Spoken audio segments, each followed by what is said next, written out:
Neon Genesis Evangelion, without a single doubt, is one of the most famous and well-known non-mecha mecha animes of all time. And this right here, the Metal Build EVA Unit 1, is the perfect homage to one of the most recognizable anime icons ever.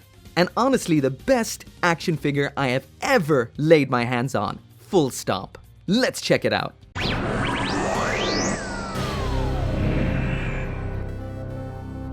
Hey, what is up everyone? Welcome back to another figure review, and today I'm taking a look at this absolutely epic figure right here, which of course is the Metal Build EVA Unit 1 from Neon Genesis Evangelion. So first off, I have to thank the guys that sent this on to me, which is these guys right here. I'm not sure if that's HEO Group or HEO Group or HEO Group, or either way, it was them and Tamashii Nation. So thank you very much for sending this absolute masterpiece on. But before we actually take a look at the figure itself, let's take a look around the box. First off, the front of it looking absolutely fantastic there. Metal build in a metallic finish. The EVA on the front looking insanely cool. And around here on the back then we get an idea of what we will be seeing inside of this box. And so far, I'm telling you, it looks great. Once we do bust this open in here, we've got the figure itself and this absolute tower of accessories. And when I say there's a tower of them, I mean it. There is 3 full plastic boxes of accessories in here. But anyway, before we take a look at those, first let's take a look at the figure itself. So this right here is what the EVA Unit 1 looks like, just taken out of the box, nothing done, and it is, and I am not joking, the most beautiful figure I have ever laid my eyes on, ever. No matter what aspect or what place you look on this figure, you're going to see some crazy, extreme detailing. It pretty much goes without saying, but this is a metal build figure, and that means it does have some metal in its build, believe it or not. So as you can see in the hips there, as well as those shines in the elbows, up in the shoulders, all of those sections, those are made out of a die-cast metal, and it seems to be mainly in the joints, so I assume the joint strength here is quite strong. And of course, with any high-end action figure, you probably don't want to try and find out. I know, I don't. So first off, there is something missing, as you can see here. The parts up on the shoulders need to be attached, so let's do that. So they just come in the package like so. As you can see, these have been redesigned along with the Mecha, which I'll mention very soon. And I apologize, I did just commit the first cardinal sin of Evangelion, and I refer to this as, whoa, don't fall down. I refer to it as a Mecha. It is most certainly not a mecha, and most certainly not a robot. So those just attach onto the shoulders like so. And there we go, looking good. Let's give it a quick spin so we can see absolutely every inch of detail on this thing, because there is a lot, and you'll probably spot things that I won't even notice or point out. Definitely the things that stand out to me the most are inside the joints, especially around the hips. It's so detailed, those metal parts look phenomenal. The matte green is eye-wateringly fluorescent. It looks so good. The addition of that extra orange is pretty cool too. The metallic parts up around the chest look great, but my favorite part of all is around on the back. That metallic spine running up through those plates of armor just looks insane. Zooming on in, we've even got some small detailing, the Evangelion up there on the shoulders as well as the chest, nerve symbol on there, Project Eva on the arms. And all in all, that green and purple combo is explosive. The matte coloring on the metallic is some of the best juxtaposition of textures and colors I've ever seen on a figure. This thing is insane. So the first thing I'll mention right here that may or may not bother some people, and if you've noticed it already, you know exactly what that is, and that of course is this version of EVA Unit 1 has been, well, not completely redesigned, but heavily redesigned. So of course the colors are a whole lot different. Instead of me going through every little difference, I'll let you do it yourself. This, of course, is the metal build, and over here, woo, that is the old design. So you can see they have changed quite a bit, not a whole lot, but quite a bit. Mainly when it comes to colors, as well as these large sections up on the back. They're more like of a double variant of what they used to be. But all in all, I love this. It's not unlike Bandai Tamashii Nations to redesign a mecha or something before making it into a metal build figure. For example, it would have been done with the metal build Destiny Gundam, and that was for the better. It looked so damn awesome. And this right here looks so damn awesome too. Personally, I do like the extra color, the extra detailing, the extra attitude, the extra detail and everything that this thing has, but if you are an old school purist, this may not be for you. But seriously, who can deny this thing's awesomeness? Anyway, onto the accessories. So there's the metal build EVA Unit 1 with everything that it comes with, and I am literally drowning in a sea of accessories here. This is nuts. Just look at that. All those hands, all those weapons. We've even got armor in here. Umbilical cord in the back, and a whole bunch of stuff for building that hangar stand. Damn, this is nuts.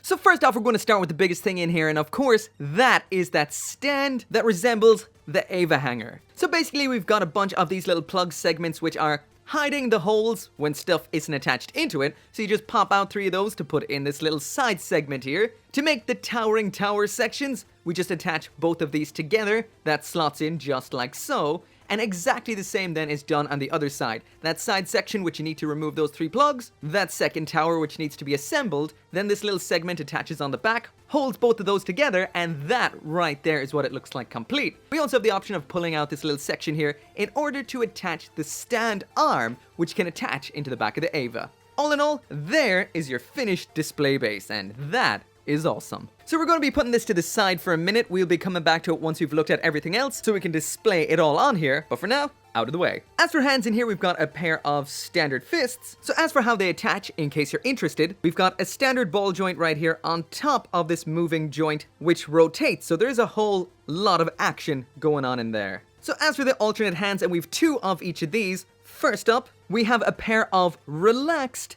widespread open hands, looking dynamic, a pair of widespread dynamic hands with flexed fingers, and then we have 2 different styles of holding hand, obviously for the 2 different types of weapons that we'll be seeing later on. Once again, just like I mentioned, each of these is a pair, so that is 2 of each, left and right. So now taking a look at the weapons, and the first thing we've got in here is the pallet rifle, and this, just like you can see right here, has been given another overhaul, just like the unit itself.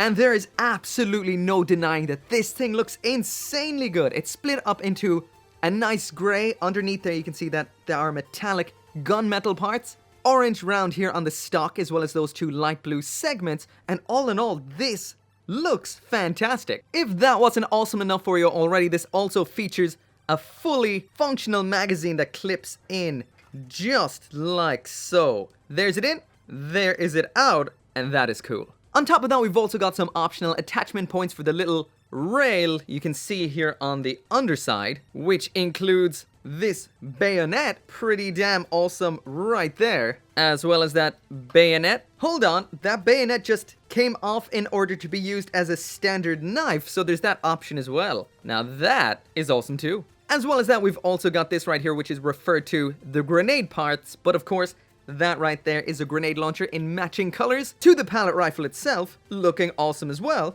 And lastly then, we have this barrel extension right here. And that converts this into the long pallet rifle. Once again, that is looking pretty damn cool. As for what the pallet rifle looks like attached, there it is with each of the variants, and I'll just mention the hands here are rubberized, so it makes these really easy to attach. I recommend attaching the weapons into the hands before attaching them to the figure. It makes things a whole lot easier, but they just look outright awesome. On to the next one. So if the pallet rifle isn't awesome enough for you, how about a truck-long Desert Eagle? This looks great. If that wasn't cool enough, just like with the pallet rifle, this right here as a fully functioning magazine, there's what it looks like in. Slide it back out a bit so you can see what that looks like. And on top of that, it does have a fully functioning slide mechanism as well, so this is one awesome little accessory. The sections inside of that then, just like the hammer, are in a gunmetal, so that really contrasts nicely with the grey of the outer segments. Once again, fantastic. Here is what it will look like once it's attached, and all I can say is giant, well, it's not a robot per se, but giant mecha-esque awesome creatures are just made that much more awesome with a handgun, especially one that's as long as a truck. So next up then, and onto the melee weapons, we've got what's known as the Maguroku Sword. Or should I say, Maguroku Exterminate Sword. Once again, this looks absolutely phenomenal. We've got that grey, orange, as well as some detailing on the hilt, and the blade is in an awesome metallic gunmetal once again. This thing looks awesome. So there is what it looks like attached into the hands. This time round we use the wider, spaced hands with the extended thumb to hold this. And just a tidbit of information, this is a weapon designed by the original designer from Evangelion, Yamashita Ikuto. It just was never actually used in the anime, and he did design this figure right here, so that's probably why it's included. Next up then in here we've got this, which is the counter sword, which is basically just a small variant of the one we've just looked at. As you can see, the blade is the reverse way around. We've also got this extra segment of detailing here, but all in all, pretty similar. So the last of the weapons in here, and fairly iconic, is the progressive knife. This right here has been heavily redesigned, and to those of you, once again, who are Evangelion purists, or it might actually annoy you a little bit that the redesign of Unit 1's shoulders right here, the shoulder compartments, means there is no place to store this in there anymore. Honestly, that's a real iconic Evangelion moment right there. So that is a little bit, to me, of a disappointment. But it's the only one so far, so I can't complain too much. However, speaking of storage, we do have this little scabbard right here that can be used just like so. There it is all the way in. The exact same goes for the Maguraku, just like so. The counter sword, just like this. We also have these little adapter joint segments for the Maguraku, the counter sword, the handgun, and by flipping up this little section here on the rear of the pallet gun, we also can slot one on there as well. So once again, enter that display base. And now with those little adapters, all of the weapons can be attached to the hard points that we saw on the sides of this display base. So that is pretty cool. That's not cool enough. We also have some of these hard points on the EVA itself. So it may not be as cool as the classic way, but it is a redesign of a similar thought. So once again, not as cool, but it's still up there on the shoulder. So we do have a bunch of optional parts for the EVA itself, starting with two of these little segments right here. And what we do with these is pop out, oh, ballsack. Pop out this little segment, for fuck's sake. Pop out this little segment right, fuck you.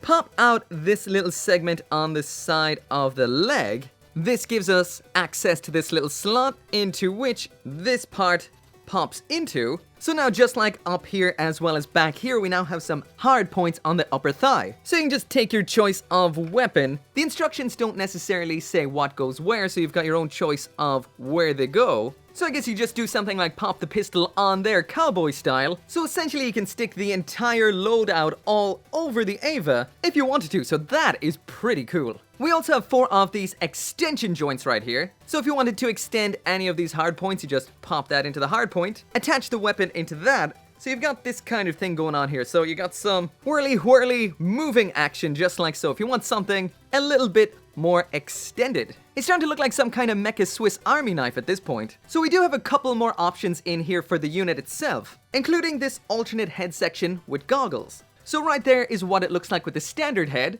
and right there is what it looks like with the different optional headpiece attached. As for how that comes off, it's very simple. Or is it? Yeah, kind of. There we go. That just pops off like so, and that pops on like that. So next off, we've got some optional armor for those angels that like to kick him in the shins. This little orange segment comes off like so. Oh, you busted. The armor then just clips on like that. Black little triangle goes on where the orange piece came off. And there's an example of it looks like with one on and one off, so you can see the difference between the two. Honestly, I've no idea why this particular accessory was included. It seems a little bit pointless to just armor up its shins. Honestly, I do have no idea whatsoever, so if you have any idea why it needs to armor up just its shins, well, drop that in the comments, please. So finally, there it is on the base with everything attached. So that's all the weapons, the umbilical cord around back, the stand that holds them up, all of that, and it looks absolutely and utterly mesmerizing. So as for how the umbilical cord attaches, it just sticks into this little segment like this. That pops into one of the holes in the base. I will mention though that this thing is an absolute dirt magnet. All I did was put it down on my desk once and it's like this. This stuff is so hard to get off. It then attaches into this little adapter segment here, which attaches into the back of the EVA and into the stand like this. So I will mention, if you do want to put this in an aerial pose or something using this here base, that's not going to happen. Basically, this little segment up on top, that doesn't attach securely enough into the back of the EVA in order to hold it. As you can see, it's not necessarily all that long, so it's a big heavy metal figure, so that's not going to cut it. What will happen is this. From that Okay. Anyway, just like I mentioned, there are two options. That's what we had already with this attached. But you can also remove this completely, like so. Attach this different version of this segment, which does not have the part that would attach to the base, or should I say the stand. These two little sections here can open up to hold onto the arms. Pop them in just like so, latch them in, and then this just plugs into its back. I keep saying him. I should probably be saying her, but there we go. Anyway, there is a full spin of what it looks like in that secondary way of putting it in, where the arms are shackled into the display base. So now moving on to the aspect that makes me the most nervous, and of course that is the articulation and working from the head down. So at the neck we've got a ball joint that allows it to move down, up, side to side ever so slightly. We've got an opening mouth. Pretty cool. Next up, this lower neck section allows it to move down and up, again ever so slightly. So with the head, we don't have as much articulation as I'd like to see. We've got a whole lot of pivot inside the shoulder, rotation at the upper arm. Shoulder armor here can pivot side to side, but like the instruction said, may rub off, so be careful. Shoulder armor here moves up and down, the arm all the way up and down inside the shoulder there, so about parallel to the ground. Full rotation right here. Godlike, or should I say angel-like bend at the elbow. That is insane. Ball joint here at the wrist, as well as this joint here, which gives us flexion, extension, and rotation. I will not deny this terrifies me to do, but here we go. There is the ab crunch all the way to the front, and that is awesome. All the way to the back. Pretty good. Terrifying. We have multiple joints going on inside of this, so there is the rotation to the side and to the other side. Let's go for that kick all the way to the front, so there we go, all the way up. So there we go, probably parallel again. Let's bring that all the way around to the back and not too far there. And as for out to the side, that is what we get. But we do have this nice little moving mechanic inside the waist there, those little metal parts. Looking great. As for the rotation at the upper leg, it's just there to there. Little bit of armor moves ever so slightly. Just check out this serious bend at the knee, which also has this little bit of spring action in here. This moves in as it bends, and that's cool. Ball joint at this little thing here can also move down and up. Around on the back of the foot, we've got some similar armor which moves in and out. That was on a ball joint. We've got this groovy little joint down here in the ankle that moves back and forward like this. There it is, flexed all the way down, all the way up. And by the way, I love his shoes. And finally then a bend at the toe right there. So all in all, there's no denying that this thing has some crazy articulation. There is a bit of a downside though, and that is the ankles are a little bit on the weak side. A little bit. Anyway, so that right there is it for the review, and all I can say is, this is without a single doubt the best figure I have ever laid my hands on, ever. It is just that good. I don't rank figures all that often, but this without a single doubt is Gundarium tier right here. Anyway, once again, thank you to these guys right here for sending it on to me, as well as Bandai Tamashii Nations. As always, thank you so much for watching. Make sure to come back for more reviews, and as always, I'll see you next time.